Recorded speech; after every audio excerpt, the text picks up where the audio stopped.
Within the last decade, Europe has experienced two violent jolts to its sense of security, one from its west, one from its east.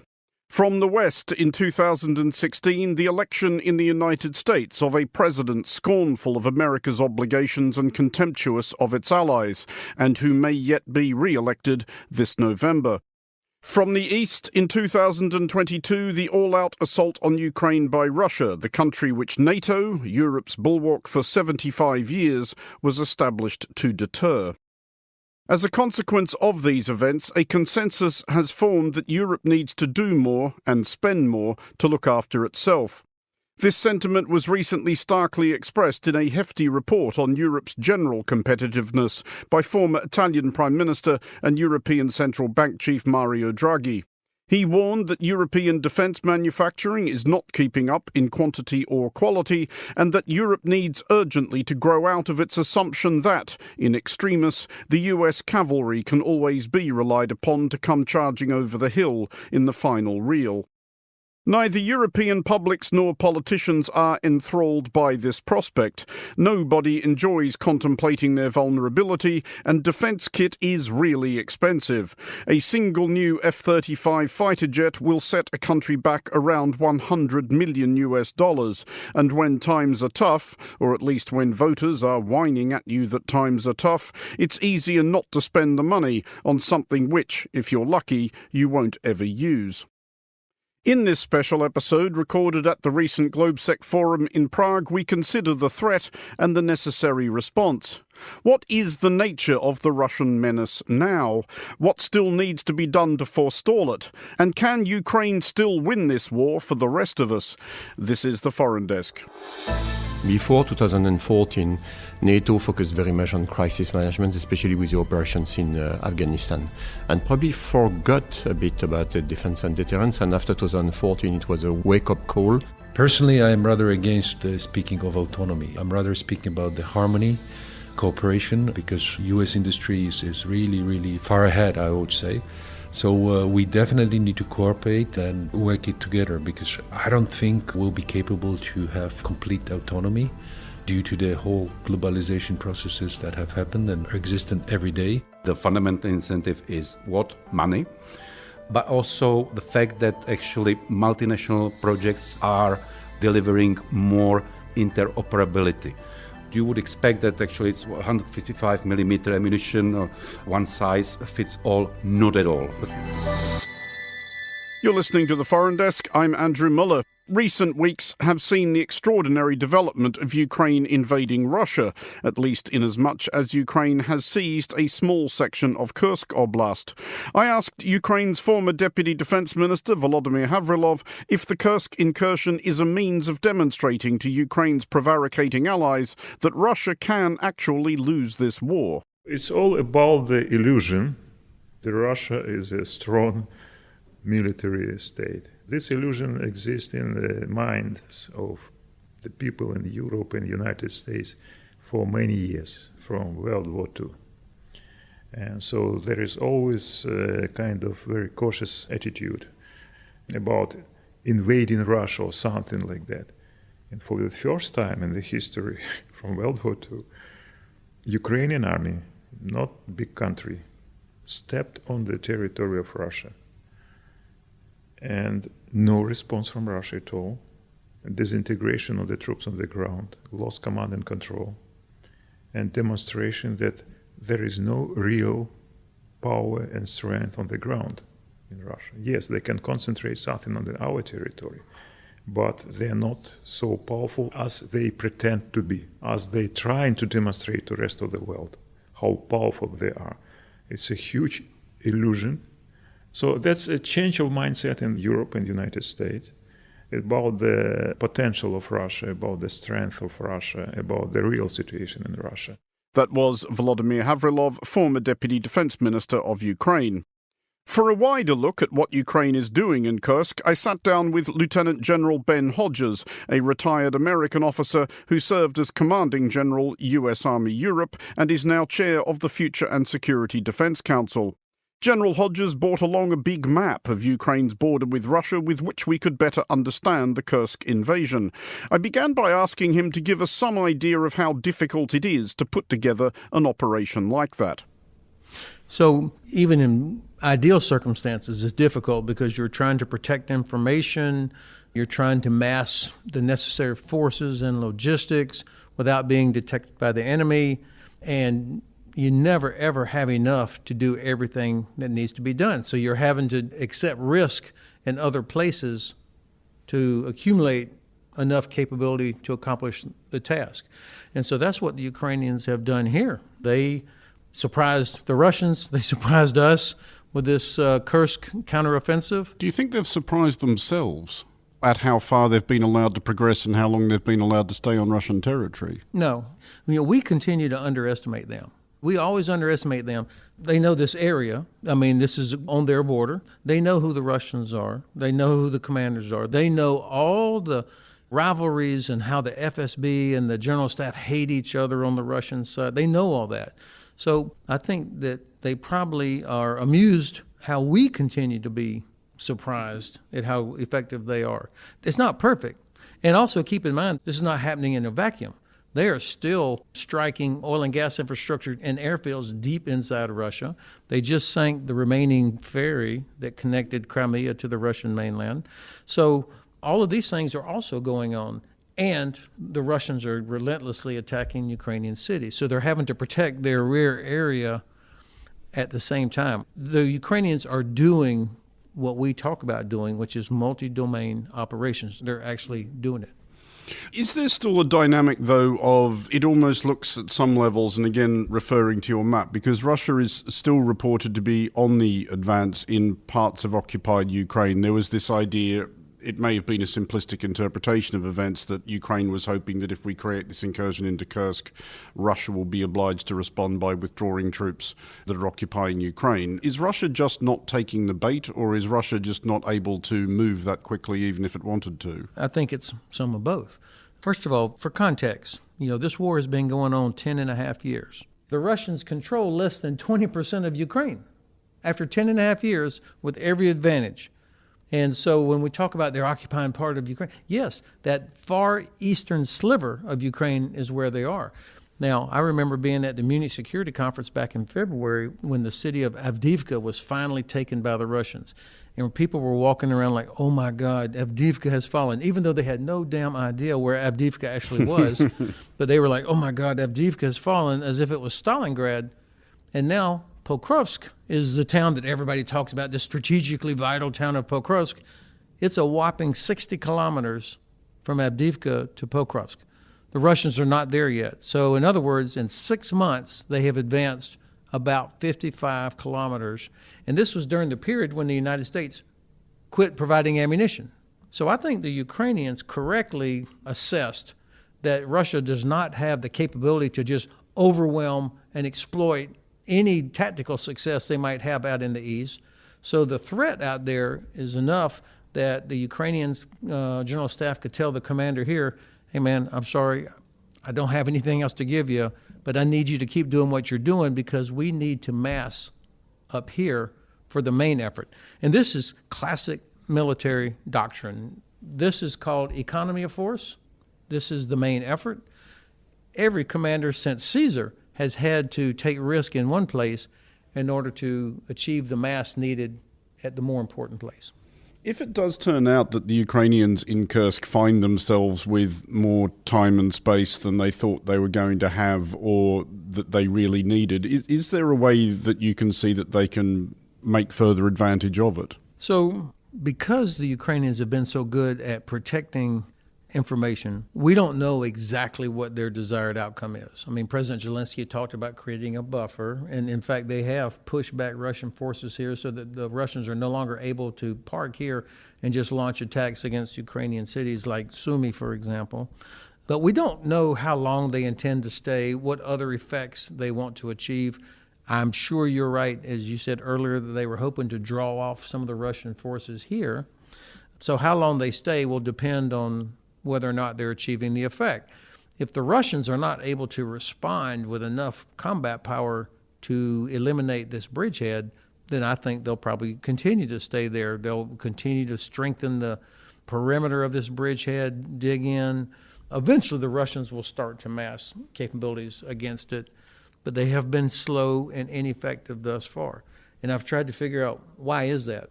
So I did a little very simplistic approach to try and measure the distance from, say, around Pokrovsk to get up here to Zhuhai. That's the place where the big gas hub is located. So just straight line distance, of course, it's about 600 kilometers. Well, obviously, the Russians are not going to be able to take that route because it goes right through Kharkiv and Ukraine territory. So they're going to have to go around to get here, assuming even if they had anticipated the requirement to do it, it would take weeks to get enough trucks and or rail cars, bring them together, to put enough troops on board to shift them around to try and respond. So chances are they were not anticipating this, so they had to begin from a cold start to get the rail, the trucks marshaled to start moving. And that's assuming somebody made the decision that they wanted to do that. And I think this goes to the point of your question. I'm not entirely convinced that they, in the Kremlin, that they've made that decision. This rivalry between the FSB, which is responsible for this, and the General Staff, which is responsible for this. That's the FSB in Kursk and the General Staff in That's correct. Donbass. In the beginning, the Kremlin put the FSB in charge of dealing with this Kursk counteroffensive because they wanted to characterize it as a terrorist operation, so we're going to put FSB on it. And FSB, by the way, owns the border force. So you've got a command structure that's not very joined up, and it's not conducive to good cooperation and intelligence sharing. And so I don't think the General Staff is in a hurry to send troops away from their focus to help deal with that. And then even if it was ideal, the logistics required, it's a challenge. Now, of course, the Ukrainians will have anticipated each of these possibilities. This rail network is already being attacked by different means by the Ukrainian side.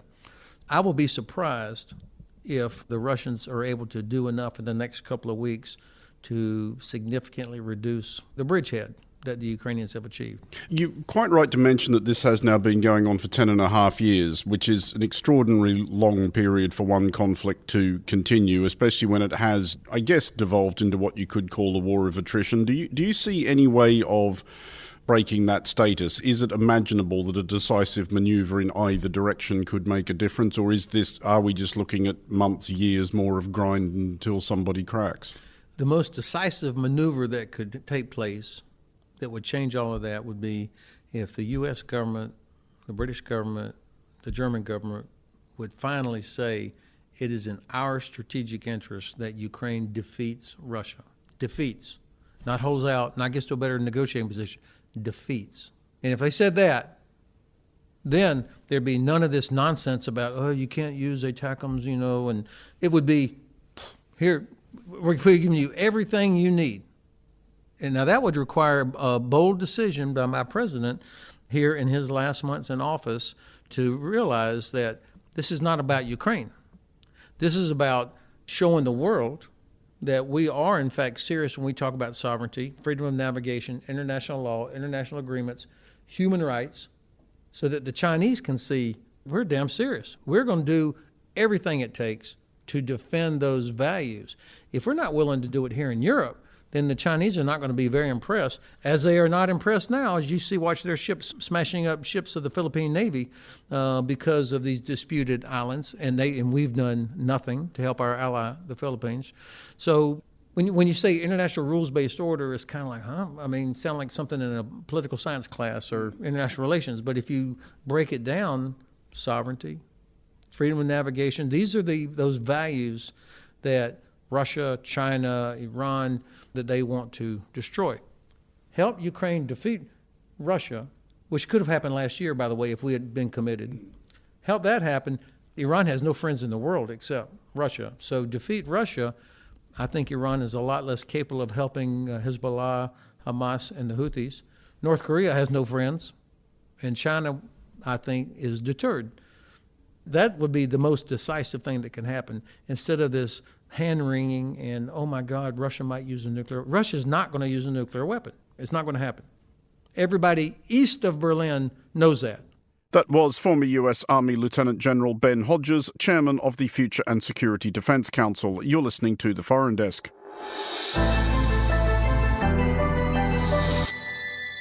This is The Foreign Desk on Monocle Radio. Russia's invasion of Ukraine prompted abrupt rethinking of a number of defence priorities, many of them in a war dominated by rapidly advancing drone technology, about the future of air power. Also at Globsec, I was joined by the retired French General Denis Mercier, former Chief of the French Air Force and former Supreme Allied Commander Transformation at NATO. General Mercier assumed the role of Supreme Allied Commander Transformation just after Russia's initial attack on Ukraine back in 2014.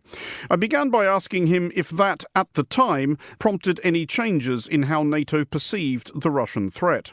Yes, it did. In fact, in NATO, you have three core tasks. The first core task is defense and deterrence. This is how we collectively defend our countries. And the second is cooperative security, which is dealing with partners. And the third one is dealing with crisis management. Before 2014, NATO focused very much on crisis management, especially with the operations in Afghanistan, and probably forgot a bit about defense and deterrence. And after 2014, it was a wake-up call. And there was a big summit that was, for me, really a very important summit where we refocused really the role of NATO on defense and deterrence. It was the Warsaw Summit 2016. And with this summit, one of the outcomes was to review the NATO command structure. And in the NATO command structure, you have two strategic commanders. You have SACEUR in charge of the warfighting, and SACTI was my role in charge of warfare development. We saw that there was really discrepancies, especially if you wanted to defend our territory. One of them, for instance, is in SACEUR there was not any longer a targeting cell. They were very much focused on the preparation of the future, which was the role of ACT. ACT was in charge of the exercises, which was the role of SACEUR. So I had the chance to cope at this time with the SACEUR, who was General Scaparotti, great leader, and we really reviewed the NATO command structure in order to make it clear and to focus really on defense and deterrence, on this collective mission. And all the summits after that have just followed what we have done. And so it was very important time where we really refocus NATO on the main core task of the alliance and reorganize it in order to be stronger. Within NATO during that period, though, was there any frustration that there was not enough being done in terms of the political leadership of Europe in terms of addressing defence and deterrence, which I know is boring and expensive, because even as recently as 2022, when Russia launched its full-scale invasion, you had a lot of Eastern European countries in particular saying, we told you so. Not enough was being done. This wasn't taken seriously enough. Was that a dialogue that was going on within NATO at the time? It was. And this is really what we saw, and this is really my feeling. NATO is the only international organization that has a full, ready-to-fight command and control structure. How we make the decision-making, we command and control the operations. And this command and control structure, we put a huge effort on deployable systems, on tanks and everything, which does not make any sense when we are attacked in your own territory. So since 2014, we reviewed where are the bunkers, how can we protect ourselves, and this question of deployable command and control structure.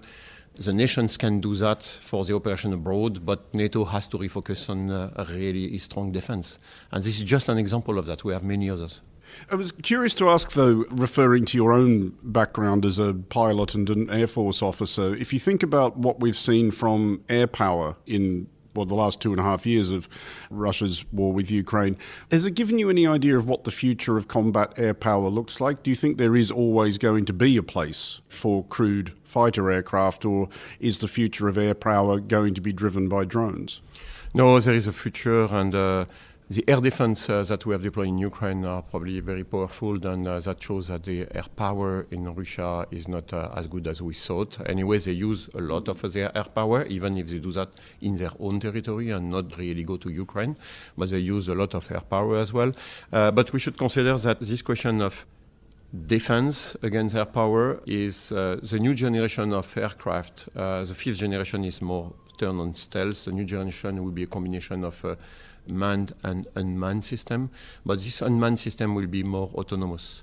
But we will team them with what we call loyal wingmen, which are combat drones. But for that, we need to give to these drones more autonomy, and this autonomy will be given by artificial intelligence. So the game changer is artificial intelligence, and now we integrate that in the cockpits, whether they are in a manned cockpit or unmanned cockpits.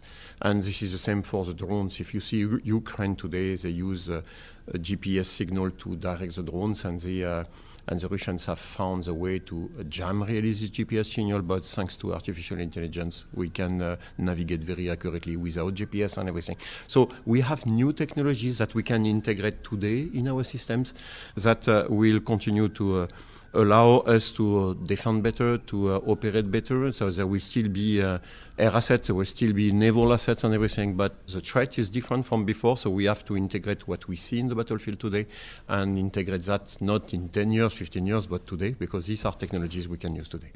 But you think, even thinking decades ahead, there will always be a time when militaries think that a crewed fighter jet, which is obviously incredibly expensive and has a vulnerable human being in the front of it, which could cause no end of political difficulties if they come down alive behind enemy lines, etc., will always be able to do something that an autonomous, even disposable aircraft can't? Yeah, I think so, but it will be very dependent on the situation, it will be very dependent on the context, it will be very dependent on the operational environment. There are values to still have men on board, but there are values to have autonomous systems teaming with them, and this is really this team that is a game changer. We have operated unmanned system for years, but what is new is we can give them a certain level of autonomy if we decide to, and thanks to artificial intelligence. And the pace of the rise of artificial intelligence is very high today. And what is funny for me is I was in a Globsec 6-7 years ago when I was SACTI, and I was in a panel and I talked about artificial intelligence, and people were looking at me with big eyes and say, what this guy is saying, and they had in mind, the killing robot and everything. And now we do not have problems with that because people understand better the technology, how we can train this technology, deploy it, and how it could be useful. The key issue now is to make the traditional industry understand that they need to team up with companies that are really specialized in these technologies in order to deploy it right now and not wait for the 10, 15, 20 years to come. That was General Denis Mercier, former Chief of the French Air Force and former Supreme Allied Commander Transformation, NATO. You're listening to The Foreign Desk with me, Andrew Muller. Poland, at least, cannot be accused of failing to take the present situation sufficiently seriously. Foreign Minister Radek Sikorski recently promised that Poland would spend 5% of GDP on defence in 2025. Reinforcing Poland's emergence as a major player in Europe's defence, a Polish officer was recently appointed commander of Eurocorps, the multinational rapid response force based in Strasbourg. I spoke to Lieutenant General Piotr Blazeusz, for it is he, and began by asking if he could first of all briefly define Eurocorps' role. Well, Eurocorps is one of the 10 military corps that exist in Europe. However, it's a very unique corps because of its duality. It's meant, trained and certified to serve both the European Union and NATO. In a way, we can call it that this is like a connecting tissue between the two organizations at the tactical and operational level. Right now, the Eurocorps has been certified last year and is on standby duty as the joint headquarters for the NATO non-Article 5, basically crisis response operations. At the same time, we are now in the process of preparing to be certified as the field headquarters for the European Union battle group next year as part of the rapid deployment capability. So this is really a challenge, but also a uniqueness working for both organizations, because we see what can be done at our level to converge between NATO and EU. Because in reality, when you think about it, both organizations have the same in mind when they speak about the crisis response operations. It's just little nitty-gritty things about the command and control, about communication and information systems.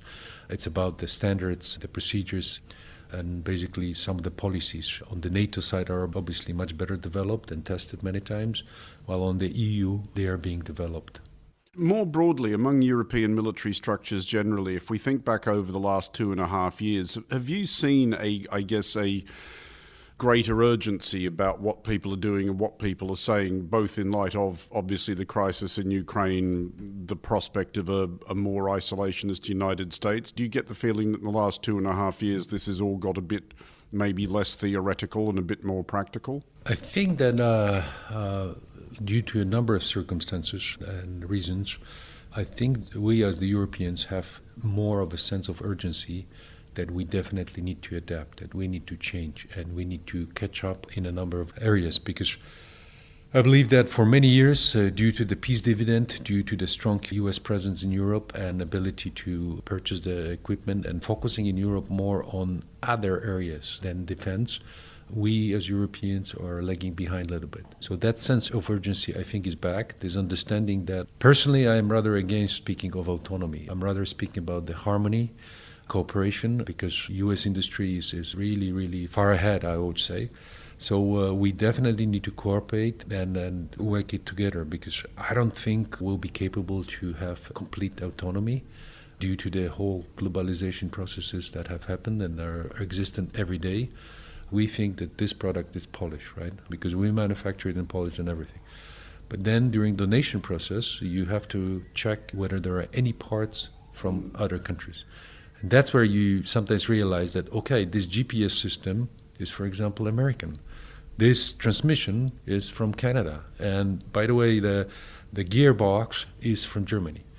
So that's how you realize that due to the globalization processes that were ongoing for the last dozen years, that very rarely you have a product that is 100% manufactured in a particular country. But that's way in the future.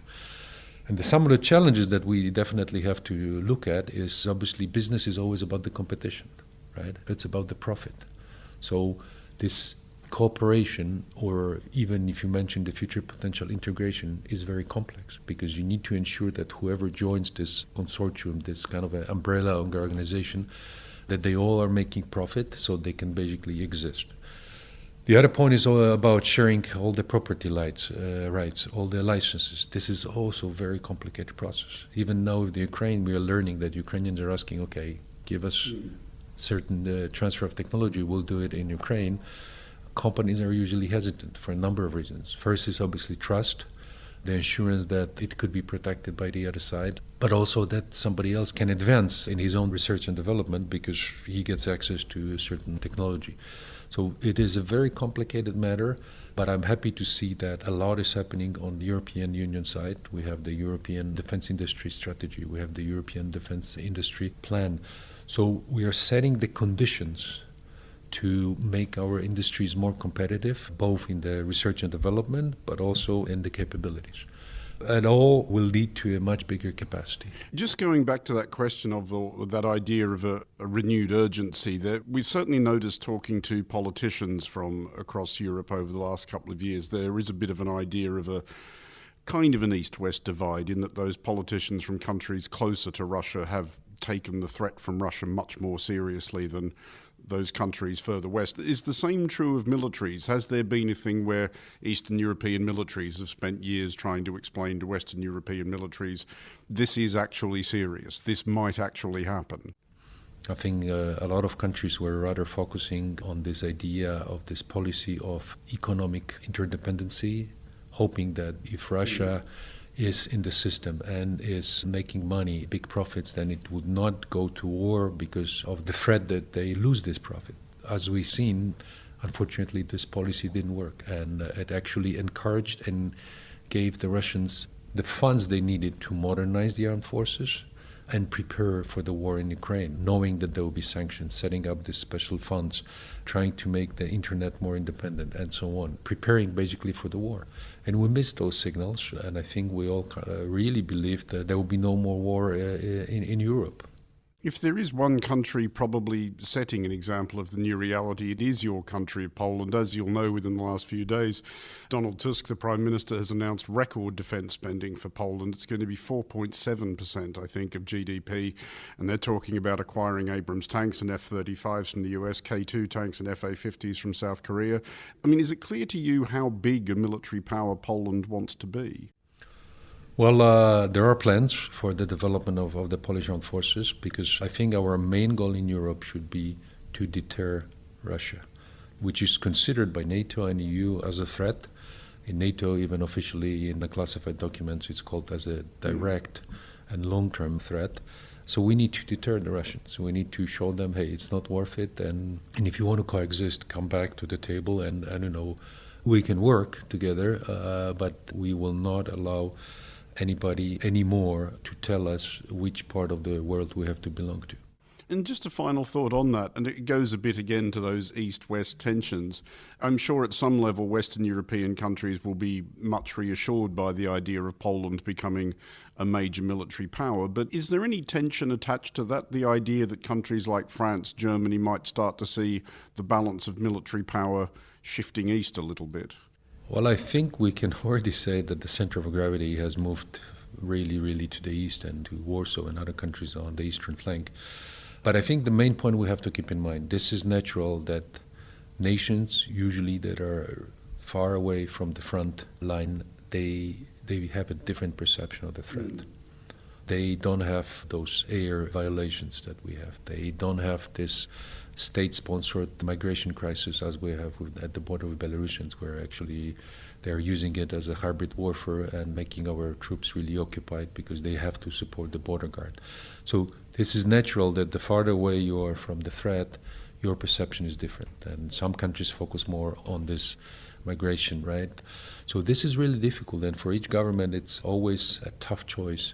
What would be your priority? In our case, because of the understanding of the threat, because of a strong support of the society feels threatened.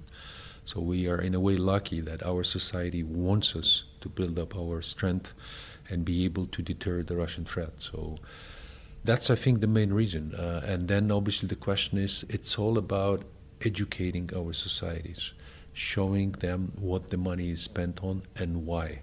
In Poland, again, this is not a problem, but the farther we get away from Poland, sometimes it gets difficult to explain why it's more important to buy certain weapon systems instead of improving the healthcare system or something. And in the case, for example, of UK, I mean, very good understanding of the threat, but on the other hand, you're an island. So that causes that some people think, okay, this is not threat, we should more focus on the Navy, and so on. So it's always difficult for each country to decide the priorities, basically. Same with NATO and EU. But I think that what's worth mentioning, for the first time in history, I think, after a war in Ukraine started, EU was the first one to start the European Union military assistance mission in Ukraine, which trains Ukrainian soldiers both in Germany and Poland. There are 2 commands, but also in other countries. So this is really something that European Union was not afraid. And Mr. Putin is not saying that he's at war with the European Union. That's something interesting to notice.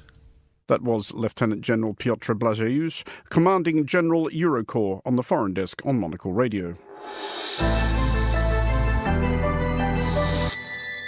This is the Foreign Desk with me, Andrew Muller. Finally, in this special episode recorded in Prague, we spoke to Jiri Sedivy, Chief Executive of the European Defence Agency and a former Czech Minister of Defence and Ambassador to NATO. I began by asking Jiri if his job had changed much since 2022. Absolutely, because the world around has changed. New conflicts, and especially the war in Ukraine.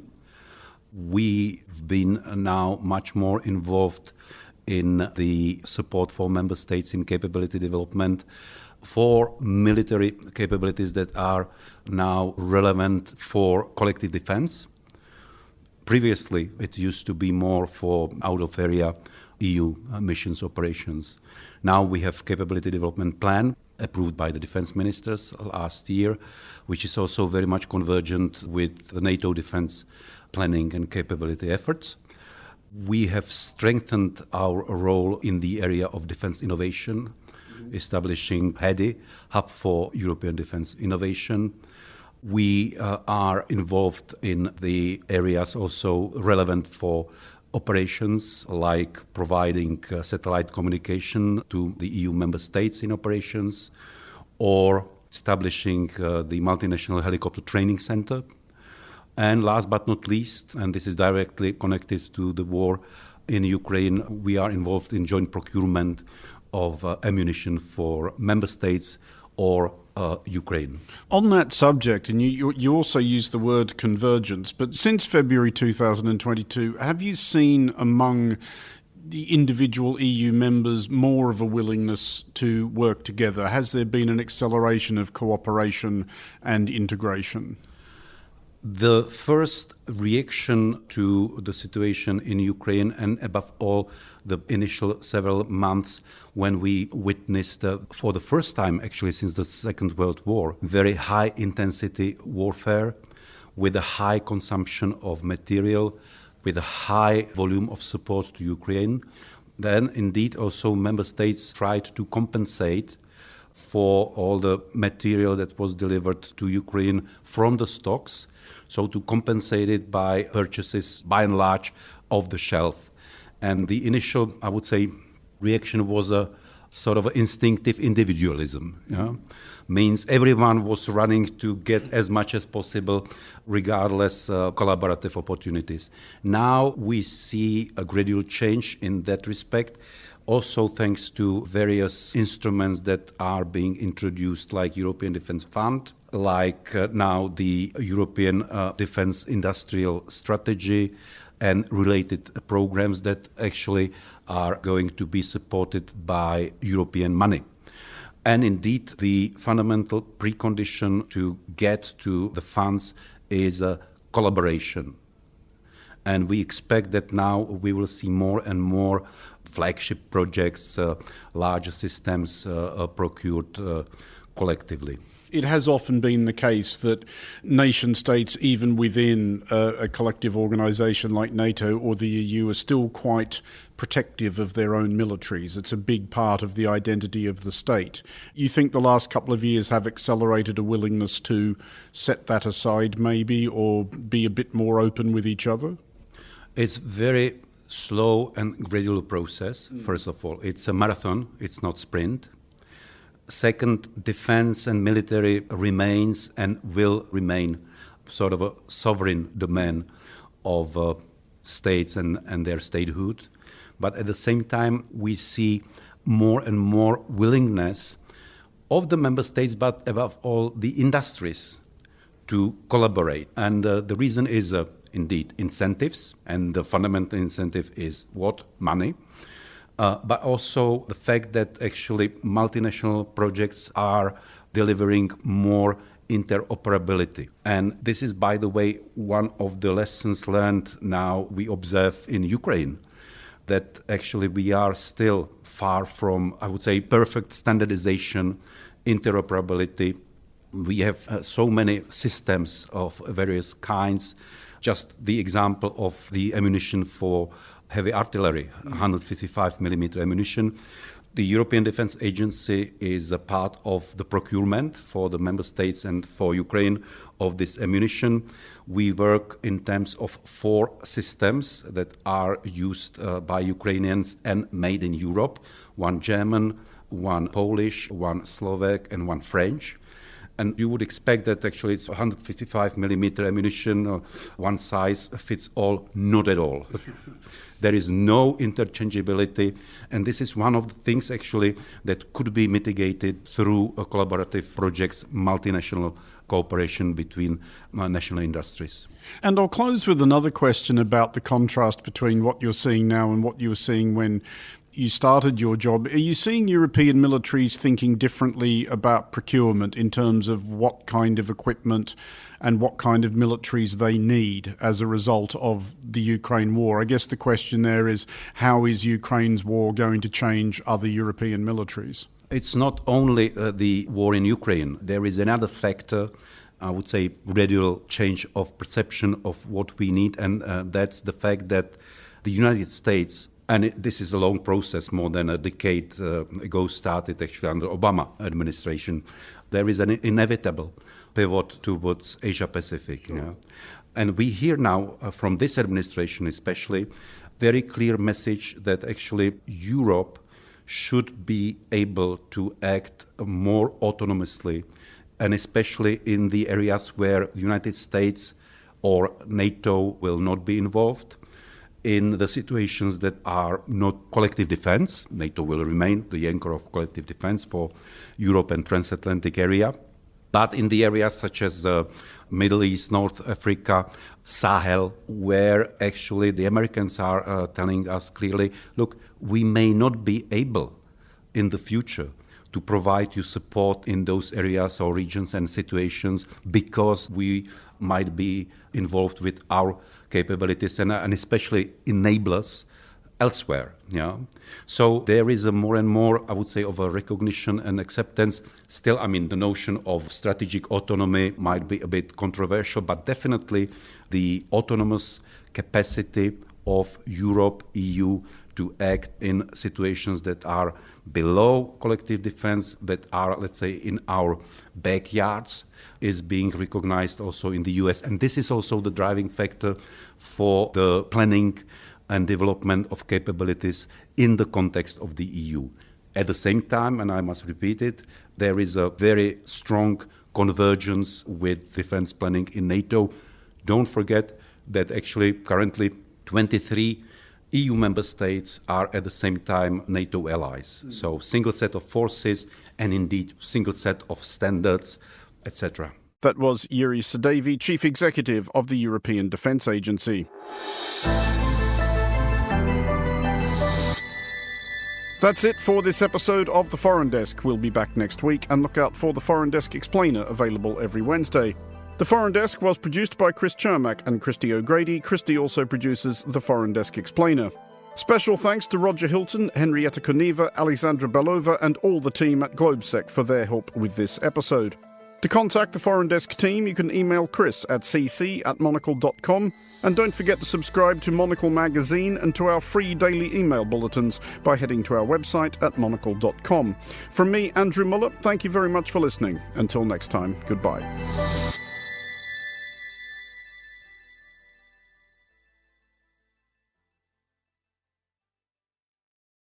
"2024 is a defining year for global politics as more people head to the polls than ever before. How will shifts in power impact you? The Financial Times provides fearless thinking in defining moments. Its trusted journalists provide impartial analysis of the economy, politics, and business, so you can join the dots and see the full picture. Start reading the Financial Times at ft.com.